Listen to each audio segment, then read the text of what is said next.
from previous modules, we learned what is the object-oriented concepts, right? You can use Java code to describe any real-world object.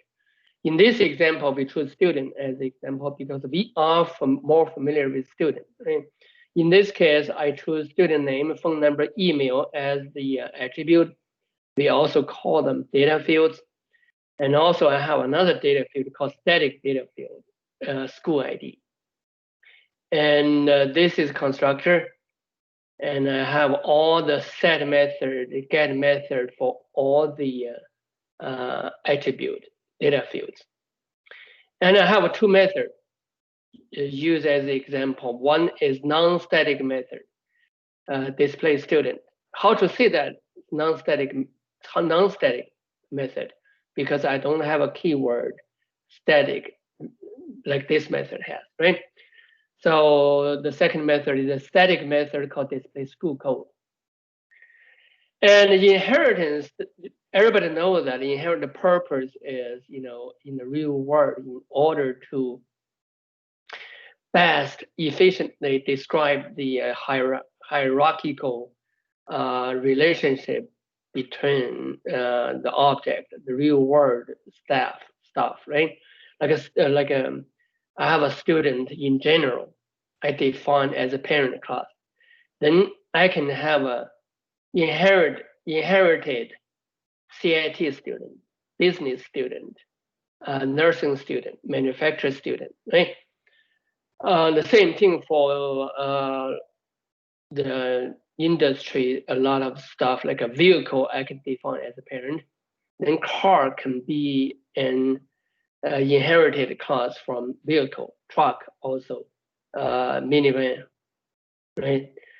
The reason for that is we choose a more general part of the real world object to define as a parent. Then later, the specific object, like a CIT student, I can inherit the CIT student from student. We use the keyword extends, right? For the CIT student, because the student is my parent, so what my parents define, name, phone number, email, and the school ID, I don't need to define anymore. I can use them. And the most important, most of the method defined in my parent side, I don't need to duplicate, redefine them anymore. And then I can inherit. I can inherit from my parents. So for CIT student, in this case, I only define a track. This is my own data field. Then I have my own constructor. I have set my attribute, get my attribute, and then I have a same display student method, and this is the override my parents display student method. Is that override? So this is called override, right? This is proper. I override my parents method. So the difference for the CIT students, other than name, email address, and school ID, I have a track. What track? Are you programming track, or network track, or security track? Right? That's the difference. So the one thing I want you to pay attention is in your constructor, the subclass, the child class constructor, you have to provide the information to call your parents constructor. How to refer to my parent? You use the keyword super. Inside the constructor of CIT student, you call super, which means call the student's constructor. Call this guy. So you have to give me the 3 parameters I need. You have to give me that. Yes, the first 3 I gave you for my parents. And the last one, the track, is for myself. So I call my super, my parents constructor, then I initialize my own data fields value. And then I have my own set track method. I don't need to define set name, get name, set email, get name, get email, set phone number, get phone number, set school ID, get school ID anymore, because my parents already defined and they allow me to use it. Right? So that's the benefit and the basic definition of inheritance. And one thing I want to pay attention is the constructor. You have to for the child class, your constructor have to take care of the parameter your parents need. If you don't have this, then your parents' constructor will not initialize a name, email, phone number for you. Right? So you have to call your parents' constructor. Now we create another demo program, which is application have a main method you can run, right? You see that the other two is definition class, which create two different data type. We also call them a class data type. They don't have a main method. You see that they don't have a main method. And this one, the application one, the demo program have a main method, so you can execute, right? So let me try to create a variable of student data type.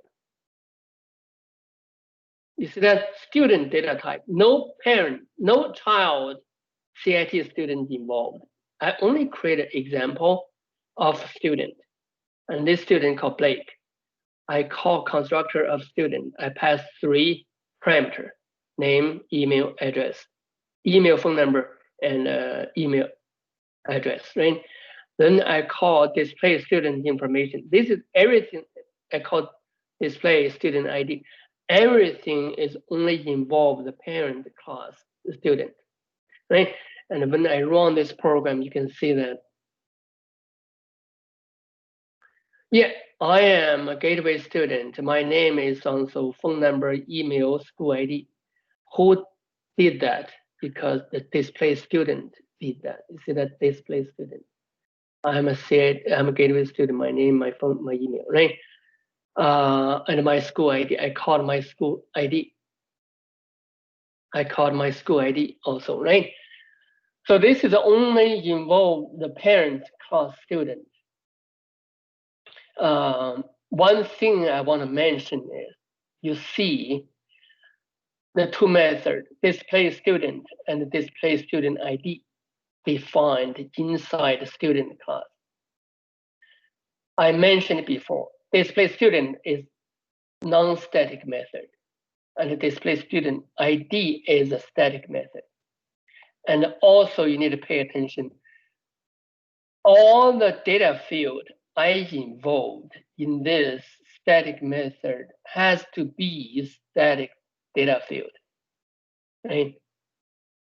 And record that static data field is everybody use the same copy of the same value. Like for all the gateway students, your school ID are same.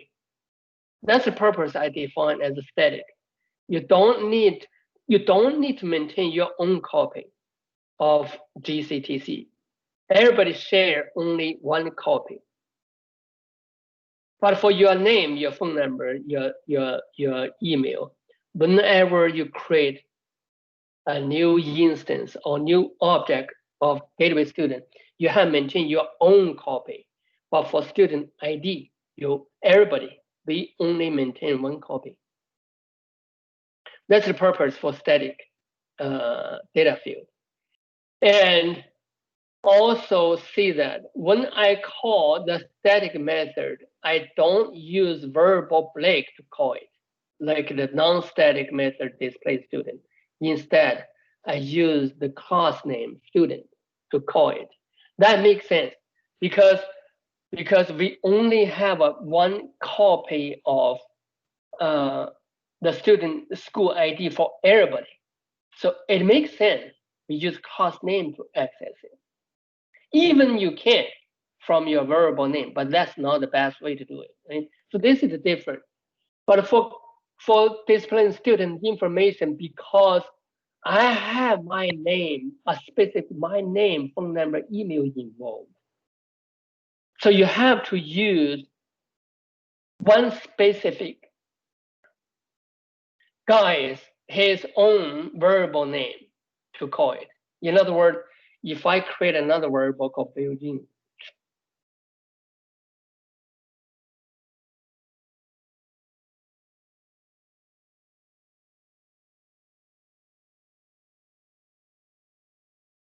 if I create another variable called bill, right? And you have to set bill's name, right? Bill's phone number, bill's email, something like this, right?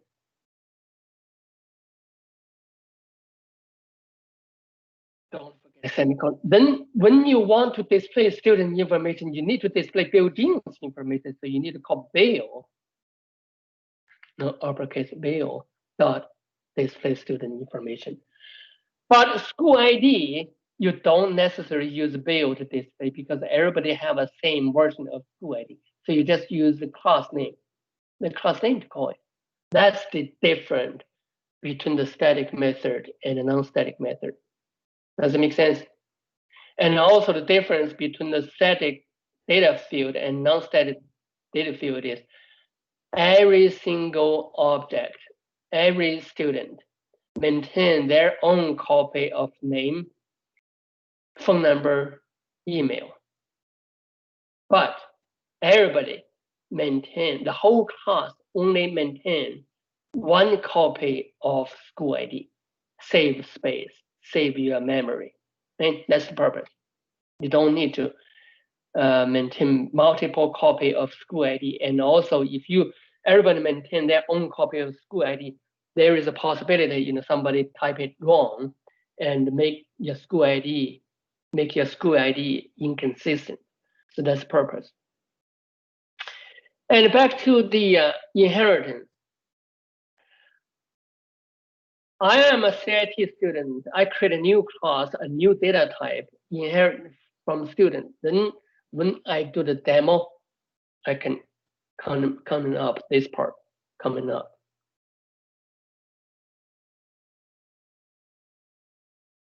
I create another student. This is a CIT student, new. I need to pass 4 parameters. The first 3 for my parents, the last one for myself. Right? And then I display Joe, display student. And to take a look at the definition display student in the CIT student.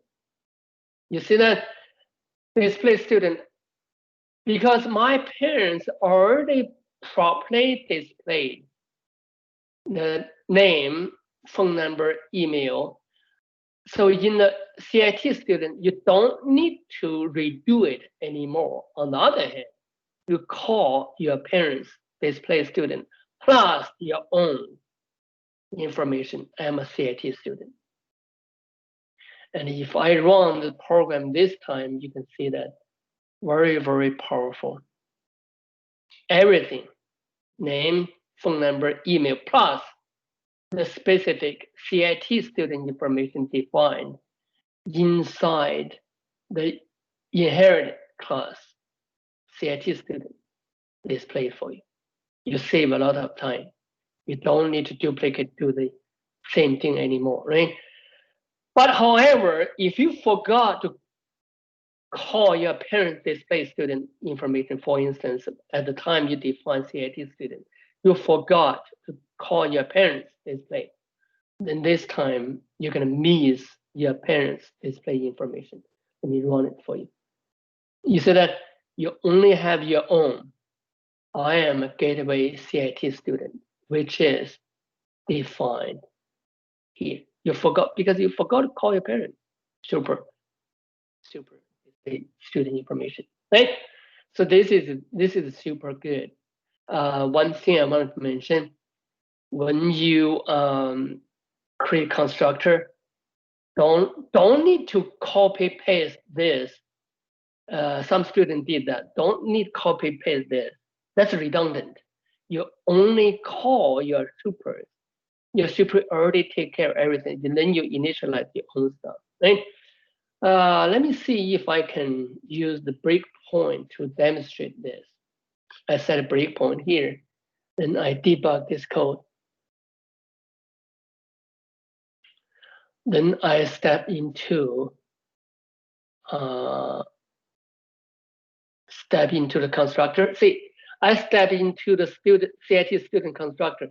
You see that it calls super NPE, name, phone, email. I step into another time. You see that it goes to student constructor. This goes to student class constructor. Then step by step, initial name, initial phone number, initial email. Then I come back. I finish my supers constructor. I construct myself. I assign the track to the track. You see that track is programming assigned to the track. How do I get the track information? This is inside the this reference. We're going to talk about that next class meeting, right? So this is how you can finish. You can stop debug and finish your program. So this is how to understand the inheritance. And thank you for watching.